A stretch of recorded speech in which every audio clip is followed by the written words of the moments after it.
Lights, welcome back to Marvel Live from San Diego Comic-Con 2017. I continue to be Lorraine Sink, joined by Margaret Stohl, Hello, the world. incredible writer of Captain Marvel. I thought you were going to say the Incredible Hulk, and that threw me off. That's not my book. Oh, what's that? That's not my book. I thought you were hulking me.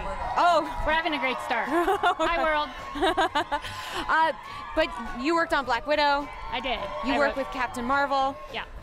And so, let's get into it. Yeah. Last night, debut of Captain Marvel costume. It was hot.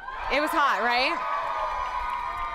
It was so classic, you know, McKelvey, sort of the rework of her costume, and she looked like, it was one of those girl power moments where it's so not about the butt, but about kicking butt. I love like that. The awesomest thing ever. That's our motto. I love it. Not about the butt, it's about kicking butt. Not about the butt. No side kicks, just butt kicks. Yeah, love it, love it. That's what I always try to get out there into the world.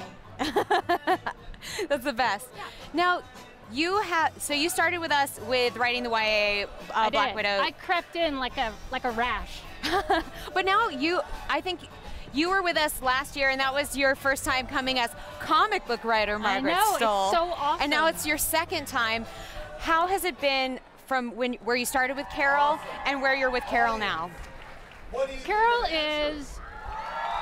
a badass. I don't know if you can say that. And she also, though, she like, I was thinking about this the other day. She like thinks with her heart, kind of. Yeah. And I love the sort of bigness of the character. I'm pretty excited about the movie because I think Brie Larson also is sort of a butt kicker. Oh, totally. So I felt very comfortable well cast. from that moment on. Like everyone sort of got the picture that started with, well, long ago, but then that Kelly Sue kind of like reintroduced back into the world. And it's just been like a big jam session, which I love more than anything, right? You know, I always think that's interesting because once an actor starts taking on that role, does Brie Larson start to creep in your brain, or do you have, like, Carol is clearly a different part of your brain? You know, it was different with Black Widow because she was really ScarJo to everyone I talked to and to me.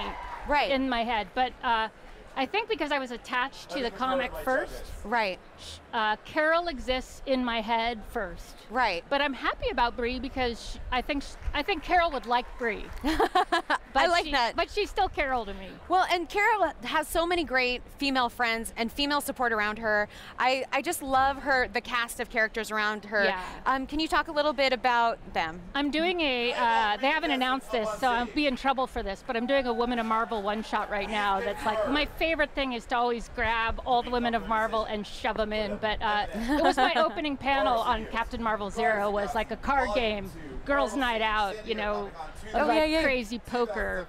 But that's, I mean, like being a woman hero isn't the only thing they do. No, but it's like a huge part of their lives, just like how we're a huge part of each other's lives. Yeah. So I want to show that. I know. You know, it's funny. I was rereading that issue with the big card game Dream. Yeah. And I was thinking about how I'm just like, this is like Bechdel testing, so like all day long, every day. Yeah. And there's something so beautiful when you see her reconnect with Spider-Woman. Like, I actually got really kind of choked up about a lot of my friendships that are so sisterly. Yeah. Because it's just like, you have feelings, and we're doing feelings talk right now. Yeah. Like, it's really lovely. Sana, I'm on it. My editor and I kicked that. You know, Sana kicked it, like cooked that up together, and that's really about a closeness that a lot of women, especially women in comics, where there aren't that many of us, you know, we are so connected. So I like to celebrate some of that, but also seeing all these girls, little girls here at the con, dressed like they're women heroes. Don't you wish you had that so badly when you were 5? Oh my gosh, yes. It's like killing me, and I'm loving it, you know? I know. Well, I mean, it is one of those things where, like, I think I came to my first San Diego Comic-Con, oh, you guys, this dates me, but around like 1991. Yeah. And I was very little, but, you know, I was like one of the few. Right. Right. For sure. Well, it's still kind of like that, but not at all the same. Yeah. And now we're ready, you know, we're knocking down all the big heroes. We need our girl Captain Marvel out there. I want to see all the little girls cosplaying Carol would have loved that. Oh, Carol would super love that. Princess Sparkle Fists all day. Although she went trick-or-treating as Science Girl. She what? She went trick-or-treating as, NASA girl. When she was That's right. That's right. Good call. If you guys hear some cheering in the background, they're having a dance competition on the stage. So, and they're also cheering for us. And we're just very popular. We're very popular. So, where is Carol? Coloring! Woo! Right. Coloring! Margie! I like it. Okay. But where is Carol going to be moving to as she moves forward with Generations and Legacy? We're doing a lot of looking back to look forward into Carol's origins, family story, where she comes from, really like a deep dive on her character and what makes her such a butt kicker. So we'll be back in space for some. I don't know what else I'm allowed to say, although things are different after the big crossover event, so we'll see. Carol had a hard time. She's been put through it. It was a Band of Sisters arc. She was battling the Chitauri in space, so it was a classic like combat arc, which was fun to write. We would like to call is it interesting to go into like big fight scenes that are like big and cinematic and all that? I come out of video games, so I love action. I love women fighting. Like women on screen in in an action role brings tears to my eyes. Yeah. In all kinds of movies I won't mention by name on a Marvel podcast, but that's actually important. We're allowed to do that. We're allowed to celebrate that. Yeah. So I love writing it. I love too watching the way that you and which artist is on the book now? It was well, we started with Ramon. Ramon, right? Yeah. Rosanas, right? Yeah. But I've had amazing. I have Michele Bandini now. And awesome. I have so much going on right now that we have. You have many artists. We're working on one of them, but both Michele and Ramon were just incredible and could do the fine lines and the meticulousness of a space station and a real sci-fi book, but also sort of her beautiful face and the incredible sort of emotionality. Because Carol's also funny. Oh, so funny. Yeah. And you're so funny. So funny. So funny. I like to set a high bar to make them very uncomfortable. So funny. I got nothing.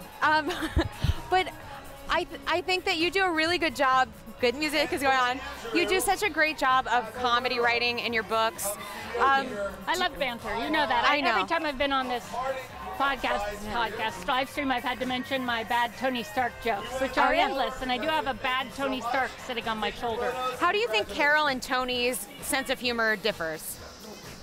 I think that Carol, Tony says it all. He has no filter. He doesn't have to. He has money. Right, that's true. Carol definitely has the filter because she has a military background where you just have to shut up sometimes.